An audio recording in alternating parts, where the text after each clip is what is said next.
Yeah, I want to give everyone a really good piece of real estate advice. I've never heard anyone really talk about this. I had an old real estate buddy that actually told me to do this, and I've done it ever since. He basically said to me, there is no better way to find out everything about a property than to sit on that property for 12 hours before you buy the property. And what he means by that is basically you get a nice comfortable lawn chair, you bring a cooler with drinks and food, and you basically stay on the property for, let's say, 12 hours, let's say 6 to 6 or 6 to 7, whatever seems to be necessary. And you scope out the entire atmosphere, activity, sun movement, wind movement. You basically experience the property from a lawn chair. So let's say you leave at 5:30 in the evening, and the neighbors come home. The wife comes home at 5:15. The husband comes home at 5:30, and you're gone already. And these two people fight like cats and dogs. They're at each other's throat, yelling and screaming and barking at each other. And you miss that. So sometimes you have to sort of invest the time to understand a piece of real estate, especially in really populated areas. You know, does somebody have a loud car? Does somebody shoot firecrackers all the time? Whatever it may be, you need to sort of analyze a property quite thoroughly. So I'll give you all the examples what I learned that day when I was here. So I learned very clearly that there was always people walking directly through the middle of the property to get to a waterfall that was above.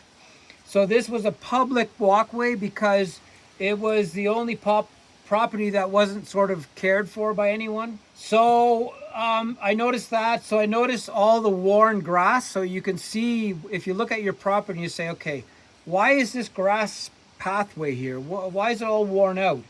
It's because people use your land as a shortcut. Are they allowed to use that land as a shortcut? There's many questions that arise once you find out all these little pieces of information. So the other thing was that there was a cave on this property, and the cave had a history of gold mining. And I had to find out exactly what happened with this gold mine before I bought the property. So what happened was, this man was a scam artist. He started to dig the tunnel, and he would go to the city center and buy little pieces of gold and stick them into the wall.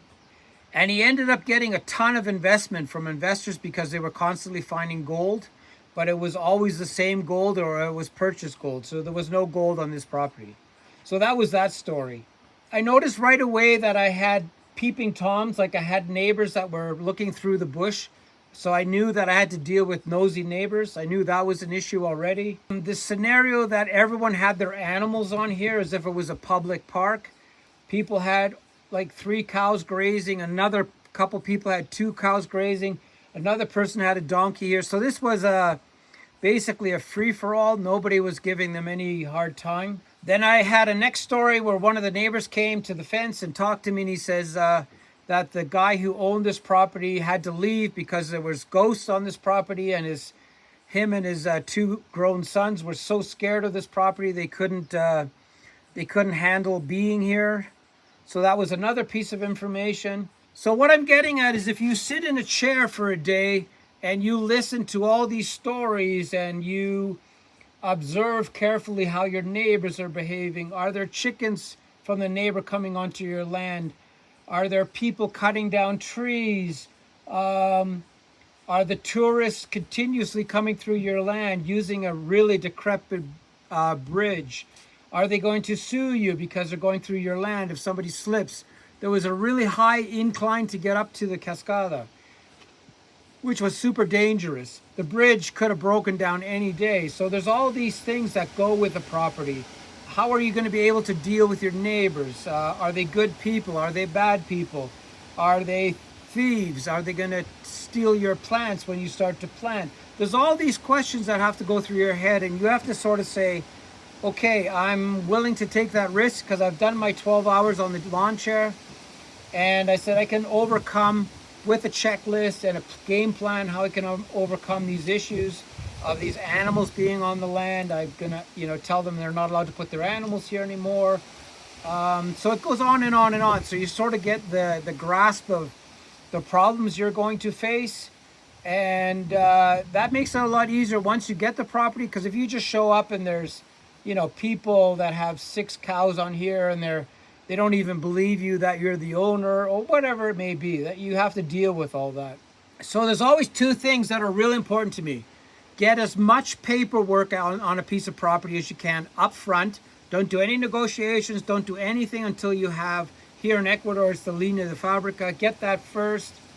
And then after you've done your 12 hours and you say, yeah, I can deal with all the problems that the day presented, then you can go ahead and buy the property.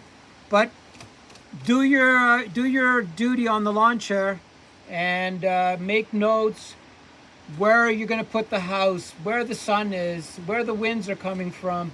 All those things are going to help you improve the planning and development of any piece of real estate.